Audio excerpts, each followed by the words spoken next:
हाथ वाली बहू। रंजना कभी ब्रश नहीं करती थी। उसे कितनी बार उसके माँ बाप ने डांटा, लेकिन उसका कोई असर उस पर होता ही नहीं था, जिस कारण से उसके दांत पीले पीले हो जाते हैं।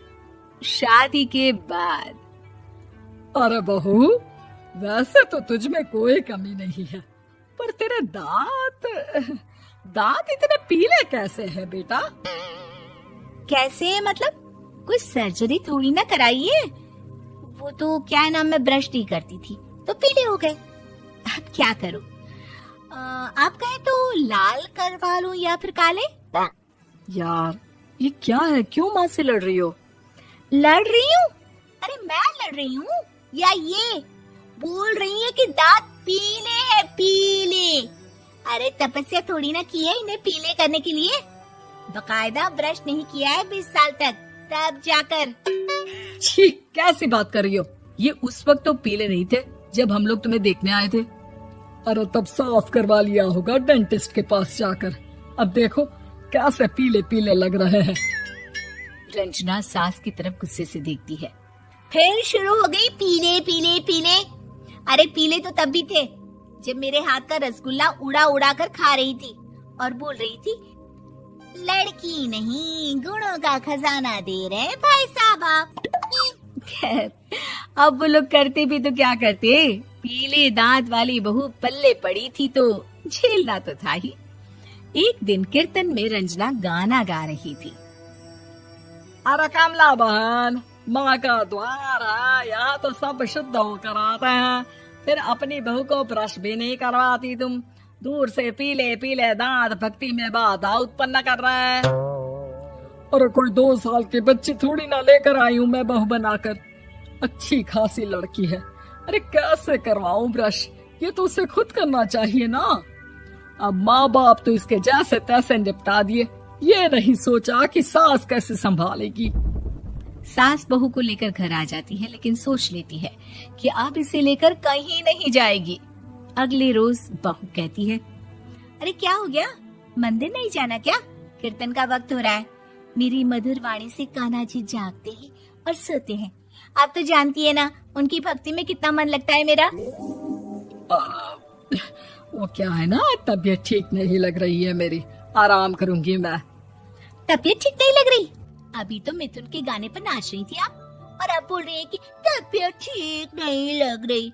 अरे भक्ति में मन लगा लो सासू माँ, ऊपर जाना है, क्या मुंह दिखाओगी आप? हाँ? सास को बहू की बात पर गुस्सा आ जाता है। मैं क्या मुंह दिखाऊंगी, इसकी चिंता तो ना कर, समझी?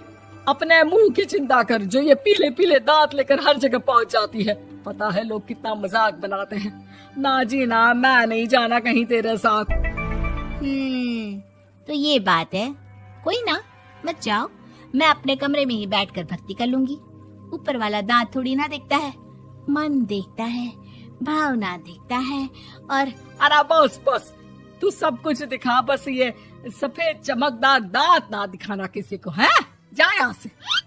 बहू को सास की बात का कोई फर्क नहीं पड़ता, वो तो जैसी थी वैसी ही रह जाती है। सुबह नहाकर किचन में खाना बनाना, फिर खाना खाना, कीर्तन भजन करना और सो जाना।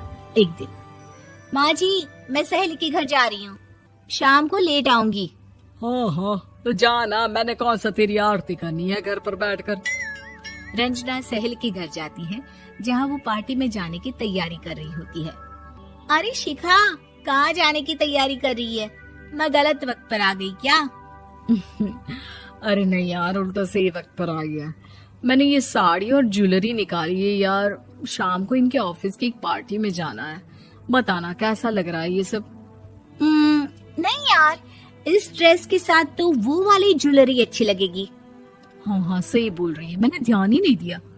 वैसे तो हमेशा से मस्त फैशन सेंस रखती है। तो बड़ा जाती होगी ना पति के साथ पार्टी में। रंजना कुछ नहीं बोलती, बस सोचती है कि यार काश ये बात सही हो जाती, पर मैं क्यों नहीं जाती पार्टी में? क्या इन लोगों की कोई पार्टी होती नहीं होगी? रंजना घर आती है और रात में पति से सवाल करती है, एक बात बताइए, आप मुझे किसी पार्टी में क्यों नहीं ले जाते? क्या आपकी यहाँ ऑफिस में पार्टी नहीं होती? पति बेचारा क्या कहता कि दांत पीले हैं तुम्हारे इसलिए। अरे कोई पार्टी होती नहीं हम लोगों के ऑफिस में, तो कहाँ से लेकर जाऊं? और मार्केट, मॉल, कहीं वीकेंड घूमना, कहीं तो। अरे यार, सारे हफ्ते में एक छुट्टी मिलती है, तो सोचता हूँ कि आराम ही कर लूं। क्यों? रंजना मन मार के रह जाती है। पहले कभी सास के साथ मंदिर जाया करती थी, लेकिन वो भी सास ने ले जाना बंद कर दिया। घर बैठी बैठी रंजना बोर हो जाती है। तभी उसे आइडिया आता है और वो मायके जाने का सोचती है। सासू माँ, 2 दिनों के लिए मम्मी के घर जा रही हूँ। अच्छा अच्छा, ठीक है, आराम से जा। और हाँ, माँ से कुछ अच्छी आदत सीख कर आना कि कैसे शरीर के हर भाग की तरह दांतों की सफाई भी जरूरी होती है, समझी? शुरू हो गई ना आप? वो लोग आपकी तरह नहीं है कि छोटी छोटी बात का बतंगड़ बना दे। उन लोगों के लिए मैं मायने रखती हूँ, ना कि मेरे पीले पीले दांत। रंजना माँ को बिना बताए उन लोगों को सरप्राइज देती है, लेकिन जैसे ही वो दरवाजे पर पहुंचती है, अंदर देखती है कि घर वाले कहीं जा रहे होते हैं। अब माँ, काश रंजना दीदी के दांतों वाली प्रॉब्लम नहीं होती, तो वो भी हम लोगों के साथ चलती ना बुआ जी की बेटी की शादी में। हाँ बेटा, लेकिन अब उसे कौन समझाए कि उसको उसके पीले दांत नहीं दिखते, लेकिन उसके आसपास के लोगों को कितना एम्बैरेसिंग फील कराते हैं। मुझे तो कितनी बार उसके स्कूल की टीचर ने शिकायत की कि उसके साथ कोई लड़की बैठना भी नहीं चाहती, और ना ही कॉलेज में कोई उससे बात करना चाहता था। लेकिन पता नहीं क्यों उसे ये बात समझ में ही नहीं आती। कोई कमी नहीं है उस लड़की में, बस यही कि दांत पीले हैं। वो तो भला हो जीजा जी और उनकी माँ का, जो दीदी को जैसी है वैसे ही रखा हुआ है। रंजना को अपने घर वालों की बात सुनकर बहुत दुख होता है। वो सोचती है कि वो क्या करे, लेकिन फिर वो सीधा डेंटिस्ट के पास जाती है, अपने दांत चमकाती है और कसम खाती है कि वो रोज ब्रश करेगी। अरे क्या हो गया? तुम तो 2 दिनों के लिए गई थी ना? पर कोई ना, अच्छा है, चलो आ गई तो। रंजना सास के सामने आकर खड़ी हो जाती है और पूरी स्माइल करती है, उसके चमकदार दांतों को दिखाती हुई। हैं?